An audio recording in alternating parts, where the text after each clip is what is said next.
All right, folks, this is a ZL1 1LE. It's an A10 transmission. It's a 2023. I am going to change the transmission fluid. So I'm just draining the standpipe. If you looked at my last video, this is actually how you level it. You level it when the car's running. You level it when it's 75 to 80 degrees centigrade. It's cold now, obviously. It'd be hard to do that. If it was hot, I'd burn myself. So the fluid looks good. I don't see any obvious schmutz in it. It looks good, which is wonderful. It's the usual pink color. And so it appears that I'm changing it before it needs to be changed. Like I said, every 15 hours of track time, which is what General Motors requests. And I'm measuring it, which I always do. Last time I changed this fluid, I was told it takes somewhere in the range of 8 liters. It didn't, it took 6. And I'll let this drain. I've already loosened all these 10 millimeter bolts, and this is obviously the plug. The gasket is reusable. I have a gasket already. I'll let this drip a little bit. I'll show you some of the parts I have. I have the fluid recommended by General Motors. I have 6 liters. I also have a replacement gasket. It's the same one I had last time, but I did not use because General Motors is right. This is the correct part. I don't know who this Ryan guy is. Must have been somebody else who bought it, never used it and returned it. And I have my tool here that fits onto the drain pipe. This is the drain pipe. It's at a certain set distance above the bottom of the drain pan. And when the car is running and the fluid's warm, because ATF, this is automatic transmission fluid, expands when heated. So as the fluid gets warmer and warmer, it hits between 75 and 80 degrees centigrade. It comes up the standpipe and then flows over. And then when it's just a little dribble, that means you've hit the correct level in the transmission. So I'll be back. Bye. All right, let's get some light on this. I loosened all the bolts except for 2. And let's see if I can get some light on this. Yeah. And then it just started, as you would expect, draining around the edge of the pan. So I left this bolt in, and I left that bolt in. I loosened both of them, and it just suddenly started raining fluid. Now I'm trying to catch as much as I can because, you know, I like to measure it. So I've got these pans down here, and I'm not a professional mechanic, so I'm not in a hurry. I don't have a flat rate that I've got to make. And my heart goes out to any professional mechanics who have to do it that way. I know they're very fast. They're very good. Good mechanics they're worth $1 million. I'm the first one to say that because I've worked enough on cars now to know how being good is incredibly valuable. I mean, the good ones are really good. And I've had a chance to work with some. And we'll just continue to loosen.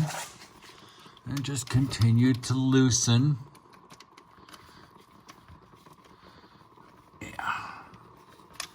Yeah, we'll just continue to let it drain and do my best to collect it. My last time it was 6 liters. Yeah, and these are fairly long bolts, just to give you an idea. So let me put that down. The bolts are about this long, so I've got a good distance to go. But I'll just continue to loosen them a little bit, let them drain.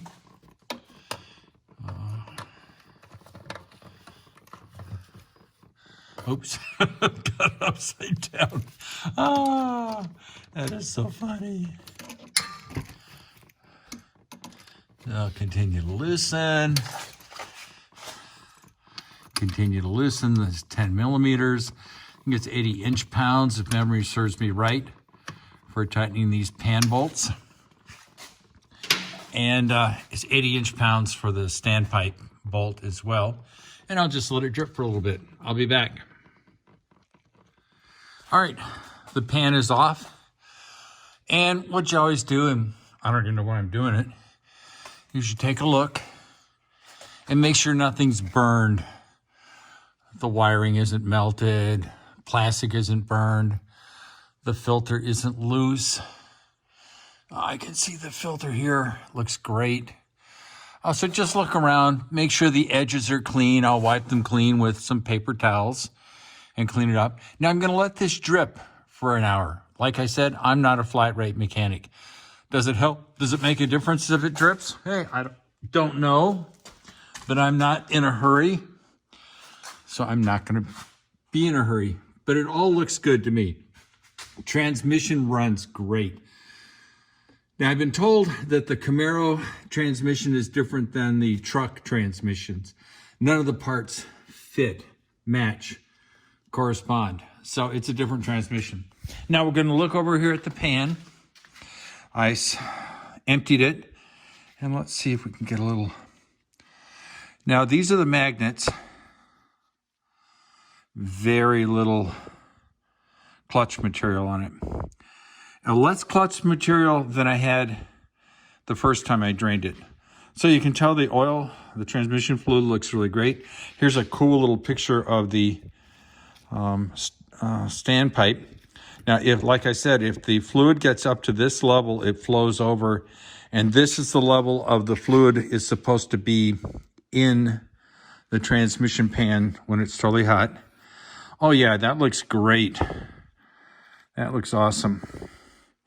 No chunkies. All looks good. I'm very happy. So I refer people back to my original video. I'll try to put it in the notes so people can look at it. It's kind of boring for me to say, oh, let's do it all over again. I don't need that. I just want to show you that 15 hours of track time. Road America, Black Hawk,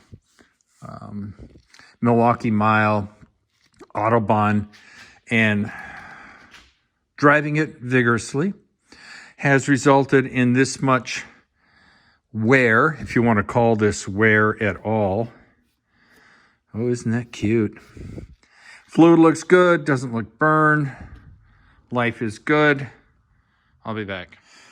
All right, now I'm looking at the amount of fluid removed. I did not change the transmission filter, so I've got 1.75 quarts here, and I've got 3 1/4 quarts there. So we're looking at 4. We're looking at about 5 quarts. So I've got more than enough with 6 quarts. I suspect that if I change the filter, it's actually considered more of a screen, then I might get another half a liter coming from the transmission. Don't think that's a big deal. Fluid looks great. I'll be back.